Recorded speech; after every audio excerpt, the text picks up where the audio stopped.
컨퍼런스의 포문을 열어주시는 첫 번째 키노트는 델 테크놀로지스의 서영일 상무님께서 최적의 데이터 레이크 분석 및 구축 전략과 비정형 데이터 보호 전략에 대해 설명을 하십니다. 서영일 상무님을 소개합니다. 안녕하세요. 저는 델 테크놀로지스의 비정형 데이터 솔루션 사업부에 있는 서영일입니다. 저는 한 장의 사진으로 세션을 시작할까 합니다. 델 테크놀로지스의 창업주인 마이클 델 회장이 한 외부 행사에서 데이터의 기하급수적인 증가와 그리고 데이터의 중요함에 대해서 이야기를 하고 있는 장면입니다. 델과 EMC가 합병된 지 5년 정도 지났는데요.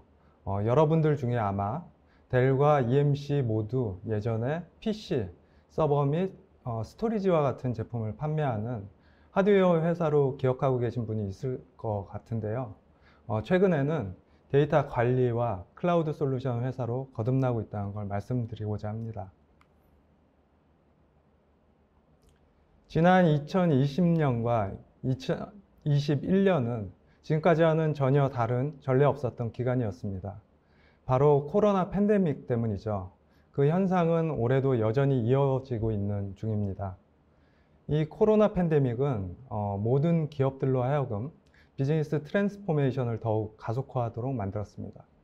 그 결과 기업들은 디지털 혁신을 더욱 가속화하고 근무 형태 역시 재택이나 원격 근무로 빠르게 전환을 하고 있으며 미래 환경 변화에 대응하는 IT를 구축하고 또한 폭발적으로 증가하는 데이터를 관리하여 사용하도록 하는 급속한 변화를 맞이하고 있습니다.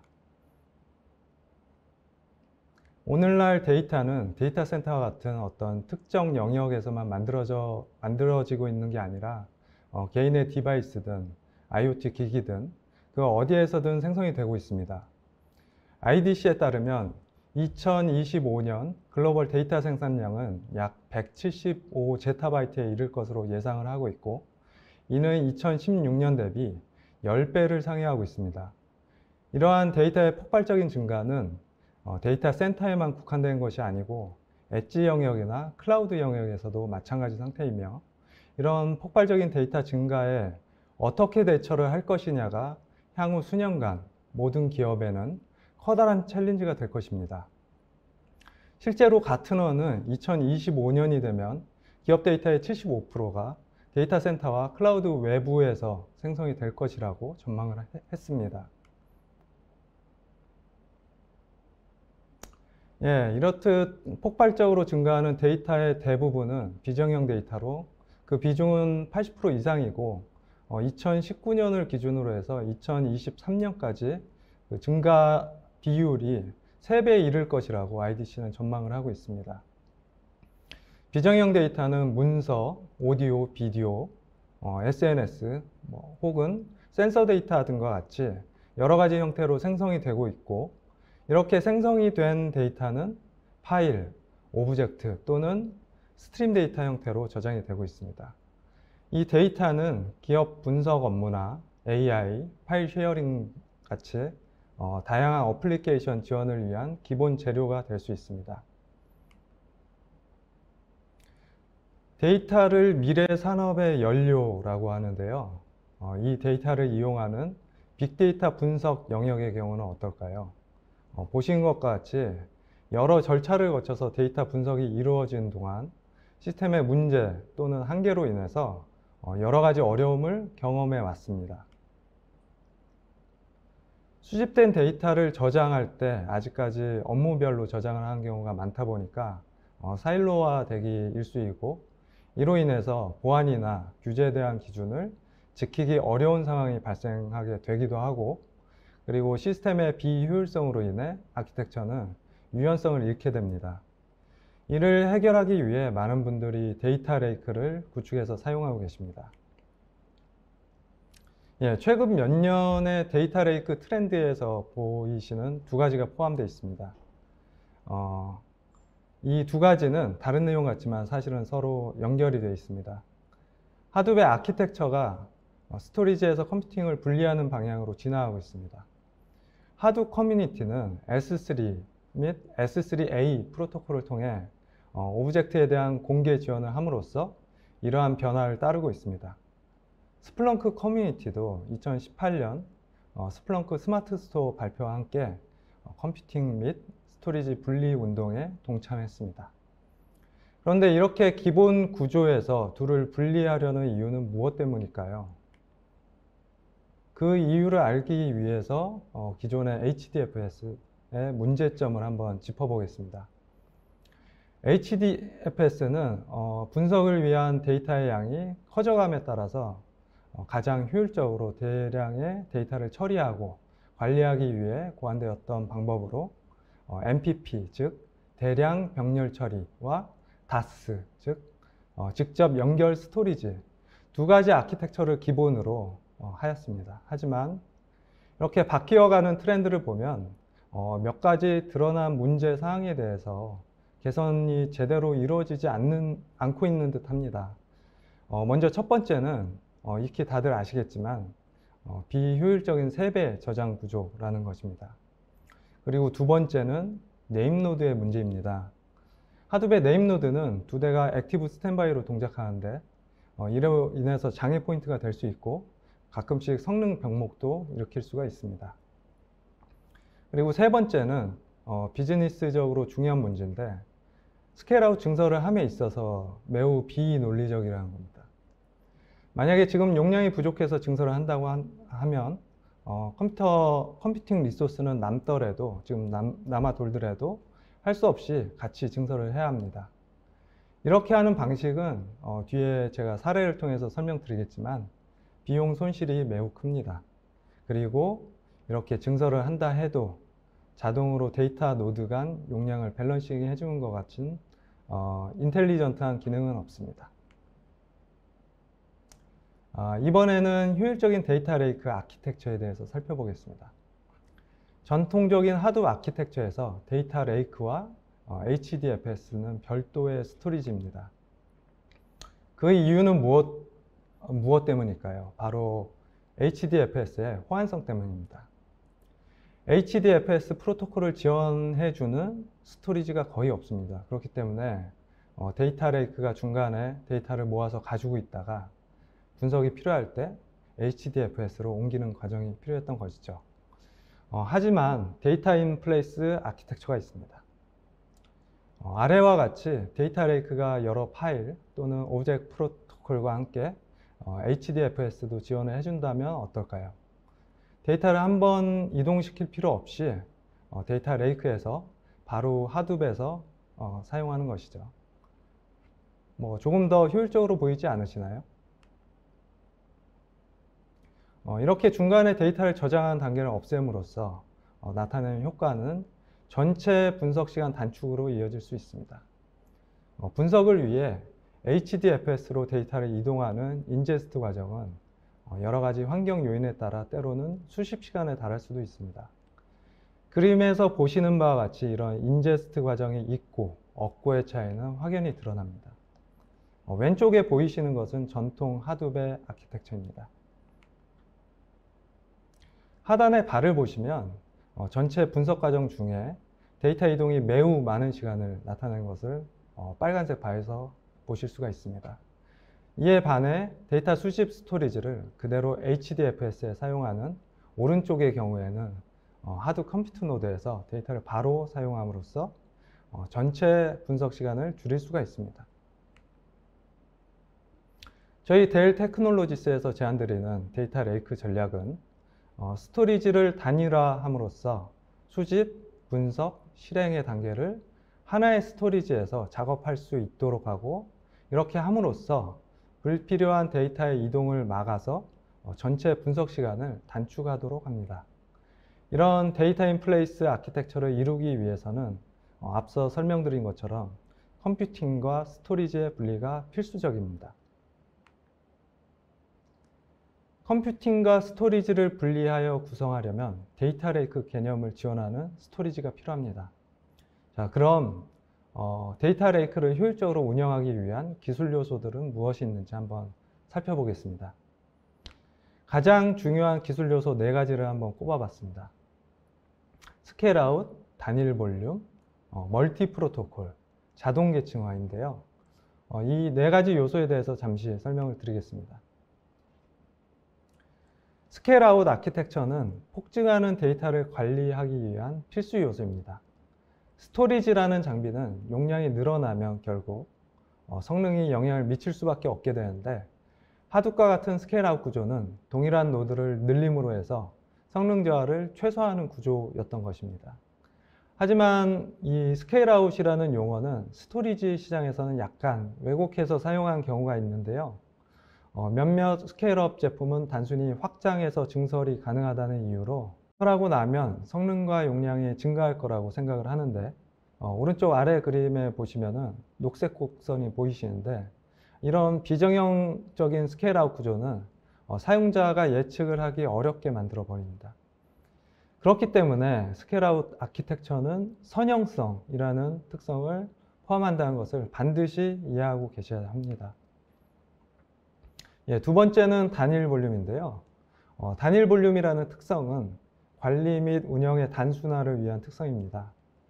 그림에서 보이시는 것처럼 작은 볼륨이 모여있는 구조는 균등하지 못하게 사용되기 때문에 불필요한 수동 밸런싱 작업을 유발하고요. 이런 작업들은 운영 리스크를 증가하게 됩니다. 따라서 빠른 비즈니스 변화의 민첩성과 유연성으로 대응하기 위해서는 단일 볼륨 조건이 필수적인데요. 대부분의 스토리지 제품들은 100TB나 또는 200TB 정도의 볼륨 크기 제한을 가지고 있습니다. 여러분이 나중에 비즈니스가 성장해서 예를 들어서 한 10PB 정도의 데이터를 저장하신다면 100개의 볼륨에 저장하시겠습니까? 아니면 1개의 볼륨에 저장하시겠습니까? 다음 멀티 프로토콜은 용어 자체가 약간 생소하실 수도 있을 것 같습니다. 동일한 데이터에 대해서 여러 어플리케이션에서 그 어플리케이션 각자의 방법을 통해 접근할 수 있는 기능으로, 예를 들면 NFS를 통해서 입력된 데이터를 그대로 하드웨어에서 처리한 것을 말합니다. 데이터 레이크에 있어서는 매우 중요한 기능 중에 하나인데요. 왜냐하면 이런 멀티 프로토콜로 인해 데이터 저장소로부터 HDFS로 데이터가 이동하는 시간을 줄임으로써 전체 분석 시간을 감소시킬 수가 있기 때문입니다. 앞서 제가 설명드리기도 했는데요. 실제로 전체 분석 시간을 들여다보면 데이터 이동 시간이 매우 높은 비율을 차지하고 있다는 것을 기억하실 겁니다. 이거를 약간 비유를 드리자면 데이터 레이크는 말 그대로 호수 같아서 물을 그저 모아놓는 것만으로는 가치를 높일 수가 없습니다. 농경지에도 물을 대고 공업 용수로도 사용하고 또 식수로도 사용하고 심지어는 보트를 띄워서 관광 목적으로도 사용할 수 있게 만들어야 더 높은 가치를 지니게 되겠죠.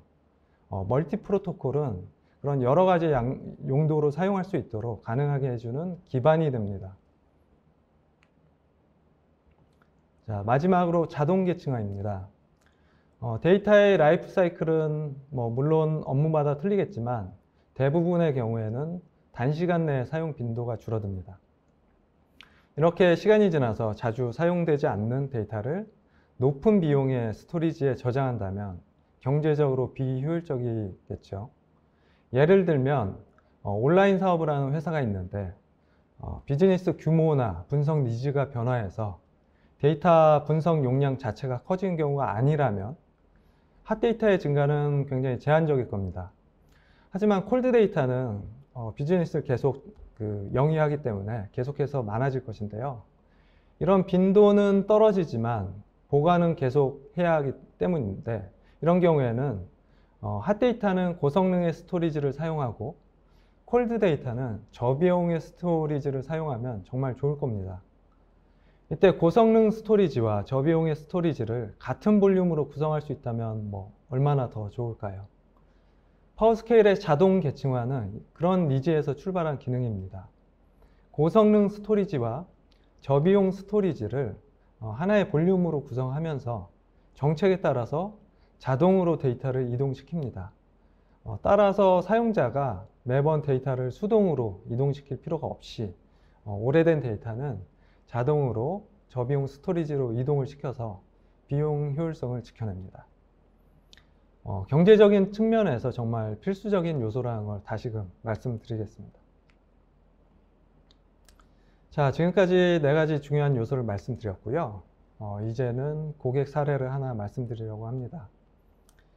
A 고객사는 1세대 빅데이터 아키텍처로 구성이 되어 있었고 약 110여 대의 물리 서버를 구성해서 하둡을 사용하고 있었습니다.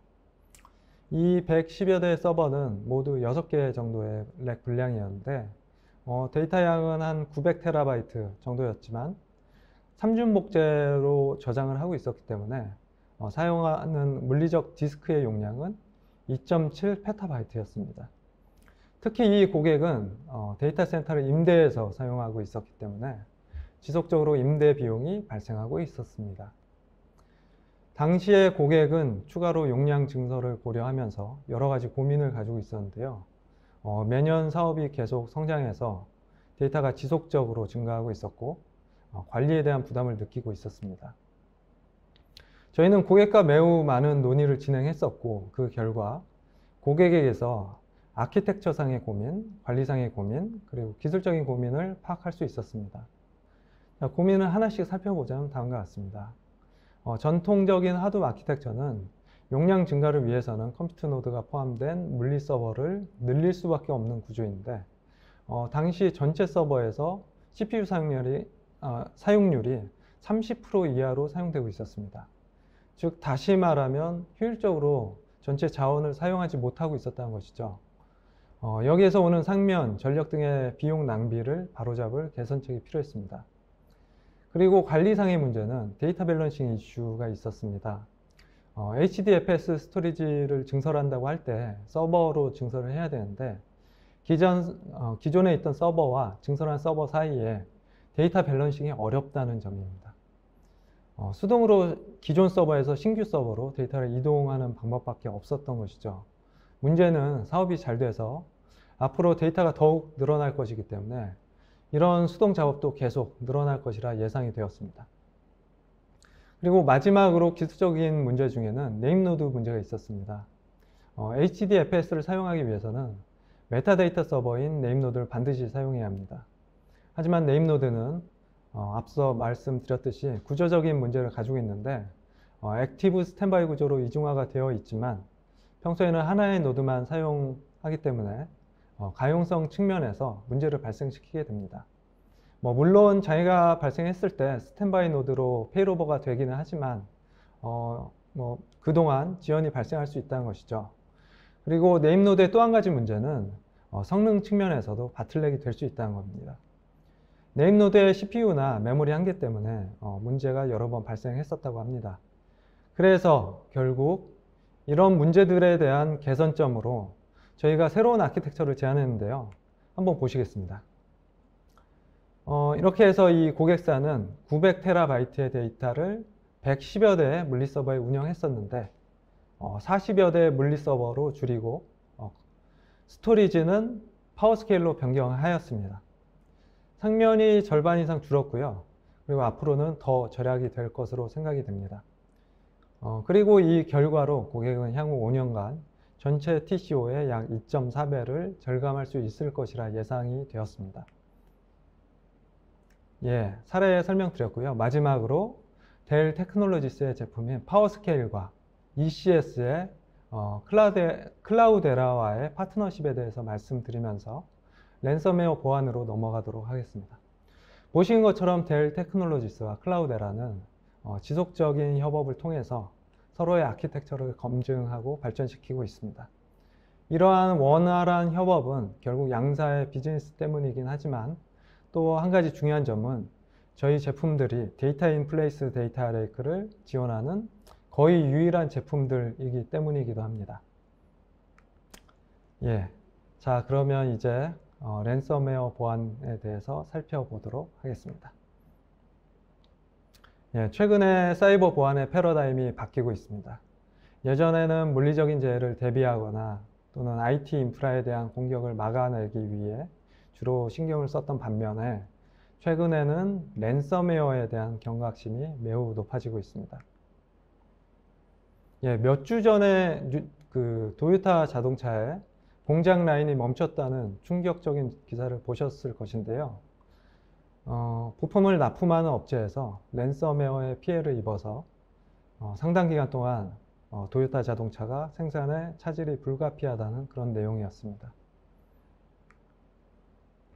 그러면 국내 상황은 어떨까요? 2020년 12월 한국인터넷진흥원은 해외 여러 나라 팀들과 함께 2021년 가장 주목해야 할 사이버 위협으로 랜섬웨어가 될 것이라고 전망을 했었고, 트렌드 마이크로사의 최근 발표에 의하면 올해에도 클라우드와 데이터 센터에 랜섬웨어 공격이 심각하게 늘어날 것이라고 예측하고 있습니다. 좌측을 한번 잠깐 보시겠습니다. 2020년 정보보호 실태조사 결과에 의하면 조사된 국내 기업의 랜섬웨어 침해 사고는 54.1%에서 59.8%로 증가한 것을 확인할 수 있습니다.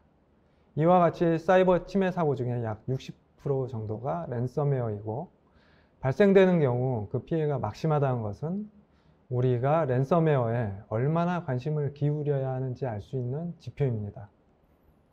오른쪽 상단의 표를 잠깐 보시면 실제 공식 신고된 랜섬웨어 공격 건수는 2019년 39건 대비 2020년 127건으로 무려 325%가 급증한 상태입니다. 최근 미국에서 송유관, 병원 등의 사회 인프라를 대상으로 한 랜섬웨어 공격이 지속되어 이를 이용하는 미국 국민들에게 직접적인 피해가 발생한 사건 등을 계기로 우리 정부에서도 작년 8월 정부와 관계부처 합동으로 랜섬웨어 대응 강화 방안을 발표했으며, 지금도 각종 연구와 국책 연구 과제가 진행되는 것을 확인할 수 있습니다. 이러한 현실들을 고려할 때 랜섬웨어의 피해는 우리 생활 주변부터 사회 인프라 전반까지 어디든 발생할 수 있으며, IT 강국이라는 우리나라의 경우에는 타겟이 될 수 있으므로 더욱더 그 대응책이 마련되어야 할 것입니다. 여러분 DR은 모두 아시죠? 바로 재해를 대비하기 위한 개념인데요. 최근에는 사이버 공격을 방어하기 위해 사이버 리커버리라는 개념이 생겨났습니다. 간단히 비교하고 넘어가자면 DR은 재난에 대해서 대비하기 위한 것인 거에 반해 CR은 사이버 공격을 대비하기 위한 것이고요. 또 DR은 지속적으로 복제가 필요하기 때문에 네트워크를 항상 연결하지만 CR의 경우 가끔씩 한 번 복제하고 나머지 시간에는 네트워크를 분리해서 해커의 침입을 막습니다. 관리 주체도 틀린데요. DR은 주로 인프라팀에서 관리하고 CR은 주로 보안팀에서 관리를 합니다. 이번엔 사이버 레질리언스 전략에 대해서 살펴보겠습니다. 사이버 레질리언스 전략은 우리말로는 사이버 보건력 전략 정도로 생각을 하시면 되겠습니다. 사이버 레질리언스는 사이버 공격을 식별하고 이런 공격으로부터 보호, 탐지, 대응 및 복구할 수 있는 조직의 능력을 말하는데요. 이런 조직이 업무에 따라서 서로 다른 사이버 레질리언스 전략을 필요로 하기 때문에 공통된 전략을 수립하는 게 쉬운 일은 아닙니다. 그래서 다양한 프레임워크의 조직 고유의 사이버 레질리언스 전략을 수립하기 위해 만들어져 왔습니다. 지금 보시는 다섯 가지 단계는 많은 전략 중에 하나인데, NIST, 즉 미국 표준기술연구소의 사이버 보안 프레임워크입니다. 이 프레임워크는 사이버 레질리언스 전략을 수립하고 유지하는 데 도움을 주는데요. 다섯 가지 단계는 공격 전, 공격 중, 공격 후의 상황에 대해 각각 실행되어야 하는 요소들로 이루어져 있습니다. 먼저 공격 전에는 식별과 보호가 포함됩니다. 식별 단계는 조직에 무엇이 있는지 파악하고 위험을 평가하고 보호해야 할 타겟을 정의하는 보안 프로파일을 정의합니다. 이렇게 정해진 보안 프로파일을 기준으로 알려진 위협으로부터 데이터를 보호하는 것이 보호 단계입니다. 하지만 알려지지 않은 의심스러운 행동에 대해서도 대비를 해야 되기 때문에 탐지 단계에서는 실시간 탐지를 통해 위협을 찾아내고 찾아낸 위협에 대해 대응함으로써 공격의 피해를 최소화할 수 있습니다. 마지막으로 복구 단계는 공격을 받은 후에 비즈니스를 복구하는 방법을 강구하는 것입니다. 예, 델 테크놀로지스에서는 스토리지와 관련해서 두 가지 접근 방식이 있습니다. 정형 데이터와 비정형 데이터에 대한 두 가지 방법인데요. 이 두 가지는 사용자 환경에 따라서 각각 사용될 수도 있고 같이 사용될 수도 있습니다. 차이점은 백업 데이터를 보호할 거냐 또는 지금 서비스 중인 데이터를 보호할 거냐 두 가지 차이라고 생각하시면 되겠습니다. 이 두 가지 솔루션은 모두 데이터 격리와 스냅샷 데이터의 불변성을 기반으로 작동하고 또 비정상적인 사용자 동작 패턴을 찾아서 관리자에게 경고하는 기능과 안심하고 데이터를 신속하게 복구할 수 있는 기능을 제공하고 있습니다. 저희의 사이버 보안은 두 가지 중요한 요소로 이루어져 있습니다.